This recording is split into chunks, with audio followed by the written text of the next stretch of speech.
Hello students, how are you all? I hope you all are fine and safe at home. Take care of yourself, your families and your relatives. Okay? अपना ध्यान रखना है. Think positive always. Now students, we are moving to the subject SY Become Com 3. We are taking today Com 3. In that we are learning today advantages of MBO. In last video we had discussed the steps and process of MBO. Now today we are going to start the advantages of MBO. Everybody knows about the MBO, management by objectives. Okay बहुत सारे work ऐसे हैं जो management को भी करने हैं और किसके साथ में मिलके करने हैं, सुपरवाइज़र, सबऑर्डिनेट, सब मिलकर जो वर्क करेंगे. जैसे कि फॉर एग्जांपल एक ऑर्गेनाइजेशन है तो उसके ऑब्जेक्टिव्स है, तो वो उसके ऑब्जेक्टिव्स को खाली किसको पता नहीं होना चाहिए, मैनेजर या मैनेजमेंट को ही नहीं. उसकी ऑब्जेक्टिव्स पूरी तरह से क्लियरली किसको डिफाइन होने चाहिए, मैनेजमेंट, सुपरवाइज़र, सबऑर्डिनेट, सभी को.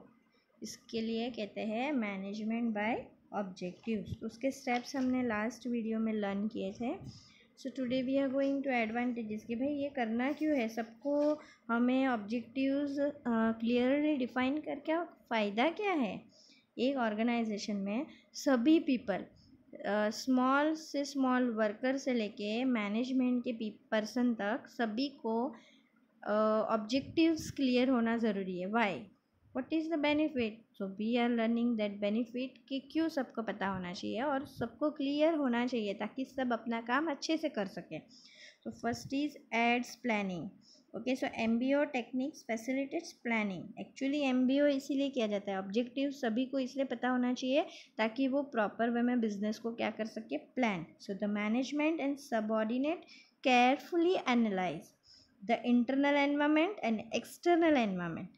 तो जब ये लोग एनालाइज करते तो खाली ये सब मैनेजमेंट को ही नहीं पता होना चाहिए, मैनेजमेंट और सब ऑर्डिनेट्स दोनों को. इसलिए मैंने आपको फिर से वर्ड्स बोल रही हूँ, MBO के अंदर दोनों पार्टी साथ में काम करती है, मैनेजमेंट एंड सब ऑर्डिनेट.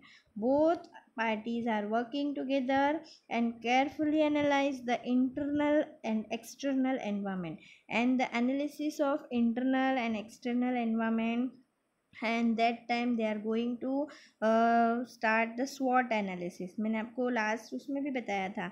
तो एड्स प्लानिंग में ये MBO का प्लान करना बहुत ज़रूरी है ताकि हमें SWOT एनालिसिस क्रिएट हुए कि भाई मेरे बिजनेस में स्ट्रेंथ क्या है, वीकनेस क्या है, फिर थ्रेट क्या है, अपॉर्चुनिटी क्या है, everything. Okay, then facilitates planning, sorry facilitates control. MBO facilitates effective control. अगर ऑब्जेक्टिव सबको पता है ना तो सबको इजीली कंट्रोल हो जाएगा क्योंकि सबको पता है कि मुझे करना क्या है. Subordinates implement the plan. जब प्लान बनाया जाता है ना तो सब मिल के प्लान बनाते हैं, बट इम्प्लीमेंटेशन किया जाता है ना तो सब ऑर्डिनेट इम्प्लीमेंट करते हैं और फिर फॉलोअप लेने के टाइम पे मैनेजमेंट लेती है फॉलोअप. तो ये आखा प्रोसीजर है. The actual performance is compared against the plan target. फिर क्या होता है, जो प्लान बनाया उससे हमें एक्चुअल परफॉर्मेंस को क्या करना है, कंपेयर करना है कि भाई मैंने सोचा था कि मुझे इतना सेल होना चाहिए पर मेरा सेल इतना हुआ है. तो that is called facilitate control. In case अगर नहीं हुआ तो फिर कुछ लैकिंग क्या है वो पता चलेगा. Then innovation. Subordinates are responsible for successful implementation of the plan. मैंने पहले भी बताया, अभी भी बता रही हूँ, प्लान दोनों मिल के बना रहे हैं बट प्लान को सक्सेस कौन कर रहा है, सिर्फ इम्प्लीमेंट कौन कर रहा है, सब ऑर्डिनेट.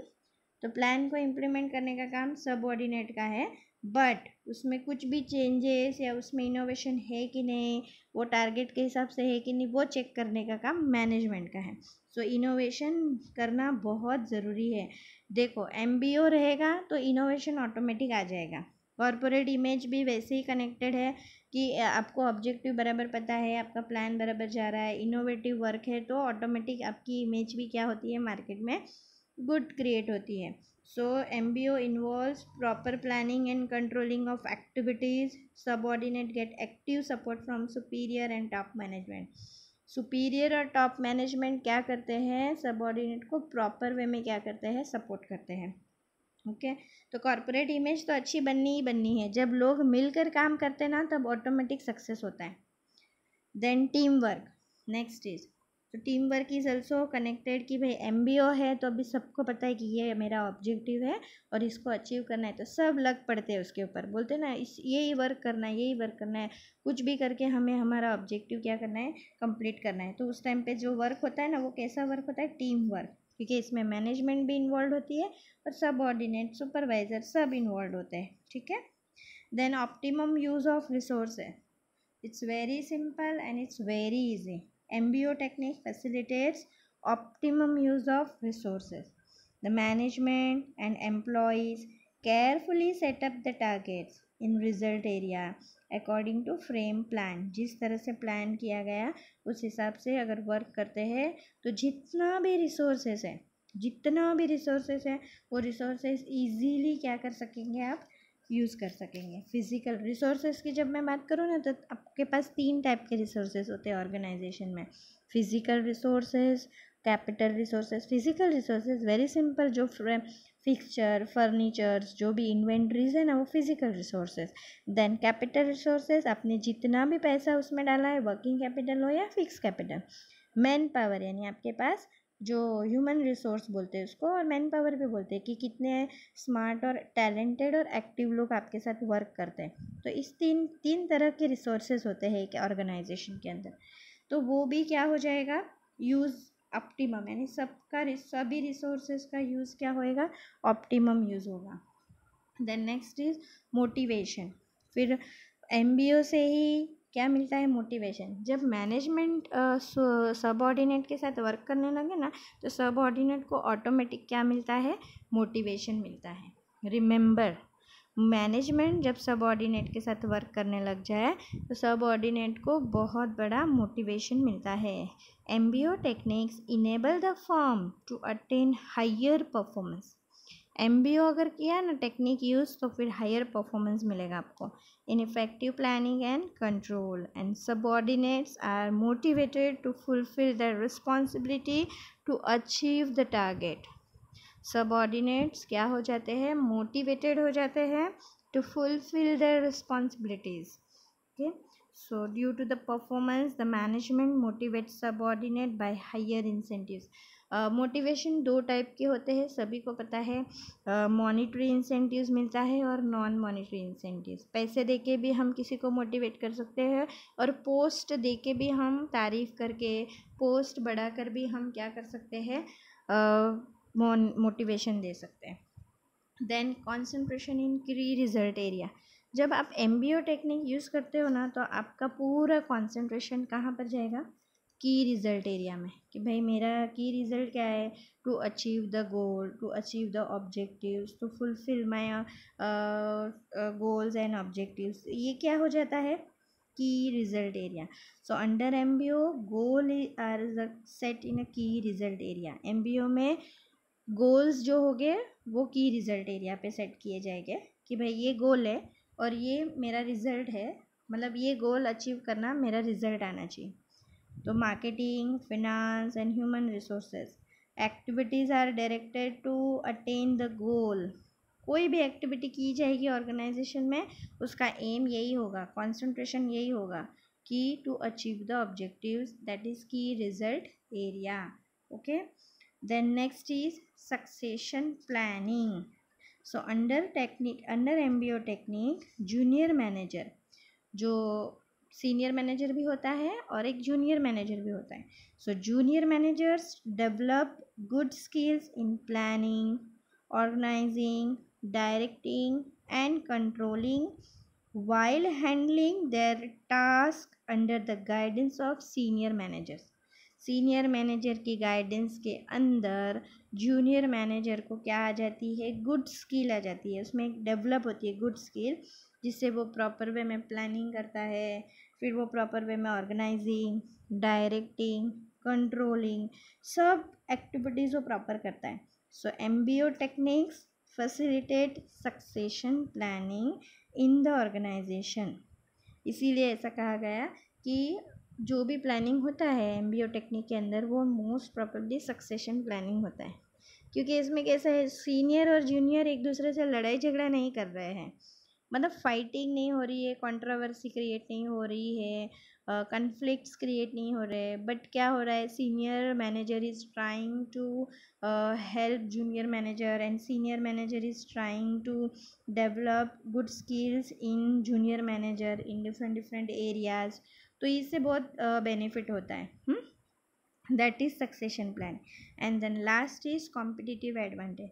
अब इतने सारे जो पॉइंट्स देखे ना उसका सब का बेस ये लास्ट पॉइंट है कि भाई तुम्हारे ऑर्गेनाइजेशन के अंदर इनोवेशन है, कंट्रोल है, टीम वर्क है, यूटिलाइजेशन ऑफ रिसोर्सेज है, मोटिवेशंस है, की रिजल्ट एरिया पे आप बहुत ज़्यादा कॉन्सेंट्रेट करते हो, या फिर सक्सेशन प्लानिंग है, वॉटेवर जो भी कुछ है ना उसका लास्ट में ओवरऑल बेनिफिट क्या आता है, कॉम्पिटिटिव एडवांटेज।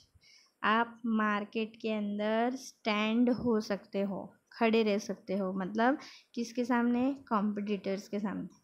कॉम्पिटिटर्स आपको नहीं हरा सकता है अगर आपके पास ये सारी जितने हमने पॉइंट्स पढ़े ना एडवांटेजेस, ये सब चीज़ें आपके पास है ना, तो ये सब चीज़ का एक बिग एडवांटेज ये है कि आप मार्केट में क्या हो सकते हो, स्टैंड हो सकते हो, आपको कोई हरा नहीं सकता है। जो मैं बोल रही हूँ आप अच्छी तरह से समझना। जब हमें कोई चीज़ को रिजल्ट अचीव करना है ना तो सबसे बड़ी बात है ना मिलजुल कर काम करना होता है, और फिर उसके अंदर से रिजल्ट के लिए अलग अलग टैलेंट फाइंड आउट करने का, और उस वजह से लास्ट में रिजल्ट क्या आता है कि हम मार्केट में एक अपना प्लेस बना सकते, और ये प्लेस इसी से बना सकते हैं। तो आप जब ऐसी अलग अलग बहुत सारी टेक्निक्स यूज़ करोगे ना तो ऑर्गेनाइजेशन में लेस चांसेस है मतलब डीमोटिवेशन के या फिर सक्सेस नहीं होने के, लेस चांसेस है। क्यों? क्योंकि आप क्या कर रहे हो, मोस्ट प्रोबेबली आप वो वर्क कर रहे हो जिसमें पॉजिटिविटी क्रिएट होती है, आप वैसा वर्क नहीं कर रहे हो जिसके अंदर नेगेटिविटी क्रिएट हो। ये सब तो मैं आपको एग्ज़ाम्स या सिलेबस के हिसाब से समझा रही हूँ। फ्यूचर में आप बिज़नेस करते हो तो आपको ये बहुत बेनिफिट है, बट ये हमारी पर्सनल लाइफ में भी है। अगर आप घर के अंदर भी टीम वर्क में काम करते हो, एक दूसरे को अंडरस्टैंड करते हो, एक दूसरे को सपोर्ट करते हो, तो आपके घर में भी कन्फ्लिक्ट्स नहीं आएंगे, कभी प्रॉब्लम्स आएंगे तो भी चले जाएंगे, पता भी नहीं चलेगा, कोई सैड नहीं रहेगा। सबसे बड़ी बात आज की डेट में सैड नहीं रहना, तो कोई सैड नहीं रहेगा। तो देर आर वेरियस थिंग्स, तो बहुत सारी चीज़ें हैं। जब हम लोग मिलेंगे तब मैं आपको फिर से एक्सप्लेन करूँगी कि सैड नहीं रहना चाहिए या जो भी है। ओके, तो this is the advantages of MBO जो हमने अभी क्या किया, लर्न किया। ठीक है, and next video we will see the MBE। Okay, O की जगह पे ई आएगा, दैट वी विल स्टडी, हम एक्सप्लेन करेंगे इसको। ठीक है, okay students, take care and bye.